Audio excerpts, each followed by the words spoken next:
Hello বন্ধুরা, তোমরা সবাই কেমন আছো? আশা করছি তোমরা সবাই ভালো আছো।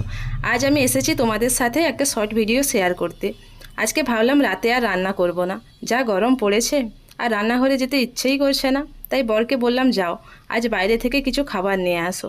আমার বরমশাই আবার বিরিয়ানি খেতে খুব ভালোবাসে, তাই একটুও দেরি না করে ও গেল বিরিয়ানি আনতে।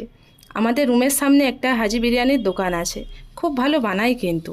এর আগেও আমরা 3 থেকে 4 বার ওই দোকানে খেয়েছি, খুব ভালো লেগেছিল। তাই তোমাদের দাদা এইবারেও ওই দোকান থেকে বিরিয়ানি এনেছে।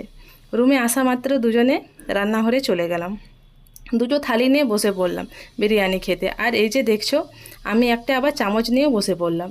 তারপর ভাবলাম না থাক, চামচটা রেখে হাত দিয়েই খাই। তারপর তোমাদের দাদাভাই প্রথমে ওর থালিতে একটা প্যাকেট নিল, আর একটা প্যাকেট আমার থালিতে রাখলো। তারপর দেখলাম বিরিয়ানির সাথে একটা চিকেন পিস, পেঁয়াজ আর একটা আলুও দিয়েছে। ভাই আমরা বাঙালি,